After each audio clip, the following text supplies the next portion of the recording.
Swayam Prabha. Digital India. Educated India.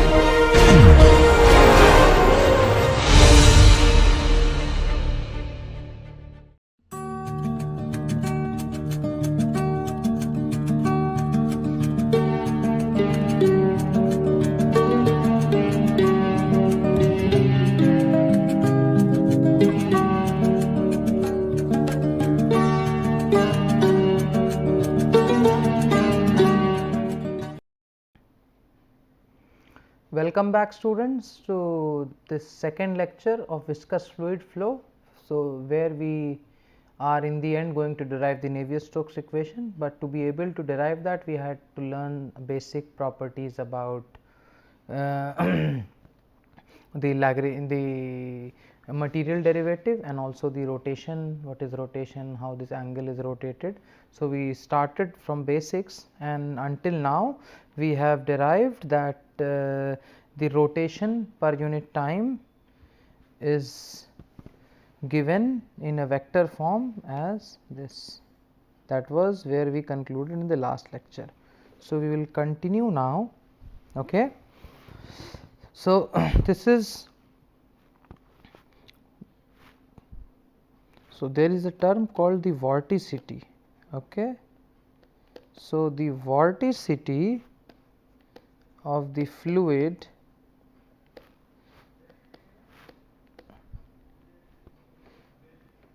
this is actually the rate of rotation. Okay. This above equation, which let us say I will name it as equation number 4. Okay. So, the vorticity of fluid given by omega in vector form is defined as curl of the velocity vector. Hence, so this is the vorticity definition, and this is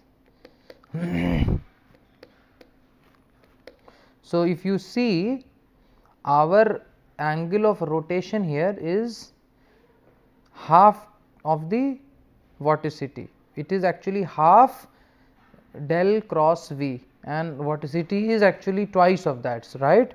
So, we can simply write 2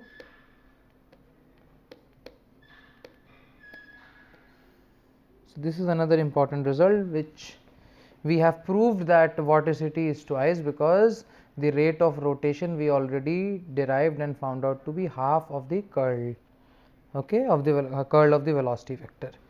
So, we will go to the next page to continue. So, you know already for irrotational flow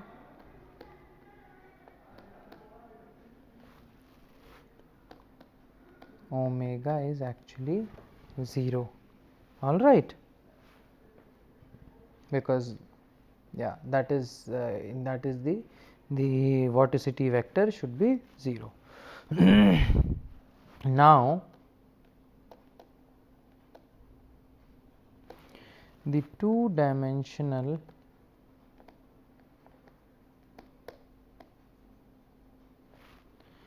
shear strain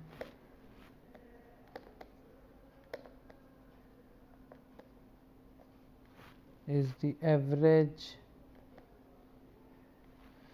decrease of the angle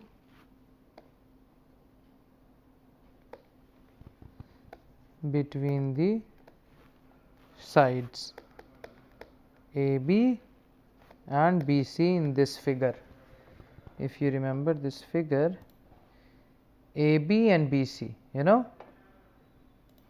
So, the two dimensional shear strain is the average decrease of the angle between the side AB and BC. So, we can define this is the average. So, that is the two dimensional shear strain is average of, so half of d alpha dt plus d beta dt, right, because that is the decrease of the angle, or in other forms we get del v del x, because d alpha dt was del v del x and this was del u by del y. All right. Similarly, two other components of this is actually shear strain rate. Okay.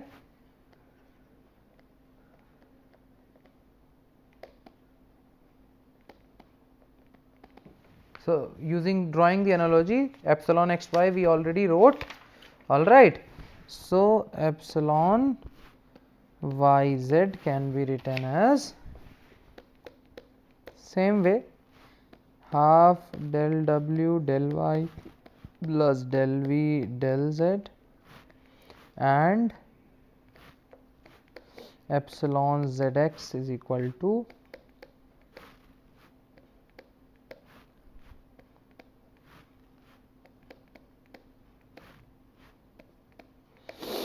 so we have written epsilon yz and epsilon zx in a similar fashion. All right. So, I will go to the next page.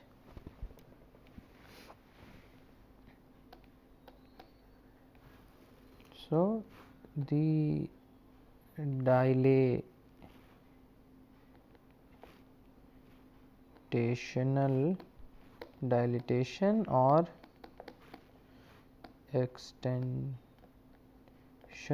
dilatation or extensional strain is defined as the ratio of the the dilation or the extensional strain is defined as the rate of the change in length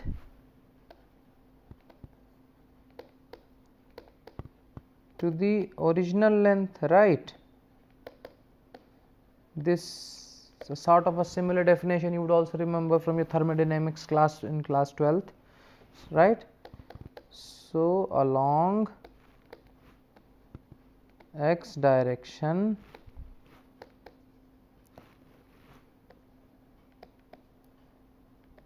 the original length was dx and the increased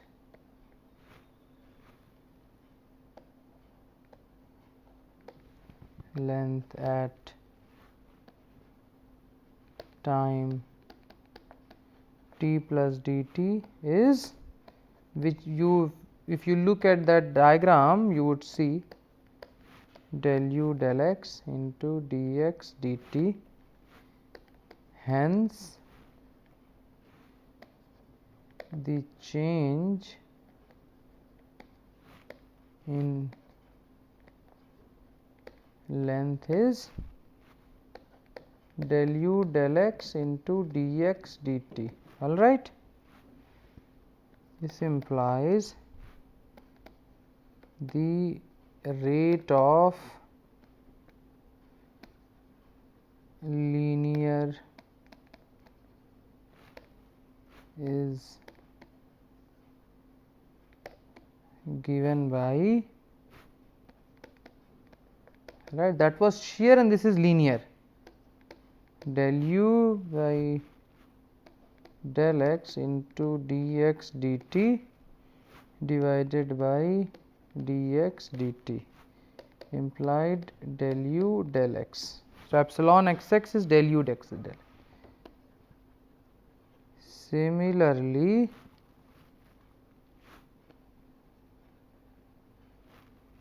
along y and z direction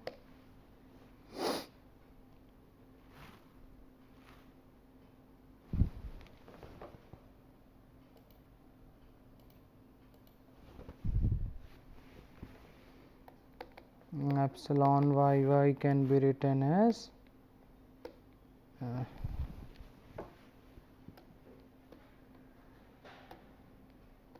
del V by del Y and epsilon ZZ can be written as del W by del Z. So, the extensional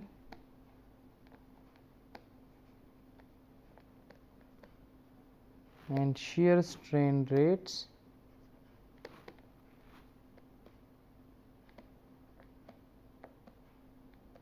taken as together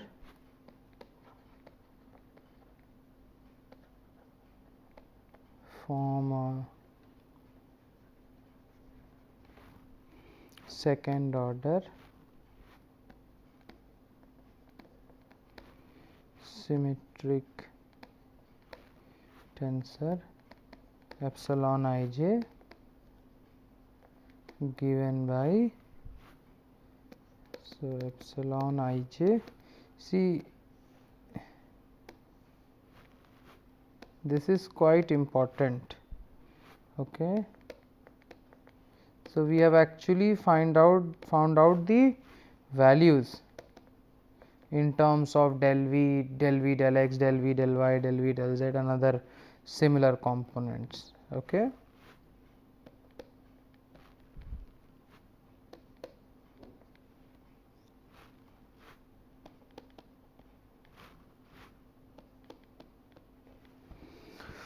All right. So, what we have done here, we have written the total shear strain rates and we have found out that epsilon xx was del u del x, epsilon yy was del v del y, epsilon zz was del w del z, and similarly we also found out the shear epsilon xy, epsilon yz and epsilon zx, half of del v del x plus del u del v del y, del u del y. So, these are the relations which we have been successfully able to find. So, in the next lecture, so I think this is the point, is a good point to start to end the lecture today, and in the next class we will start by deriving some of the equations, starting with the equation of continuity and then going to momentum, proceeding to Navier-Stokes equations. Thanks for attending listening to the lecture today, and I will see you in the next class.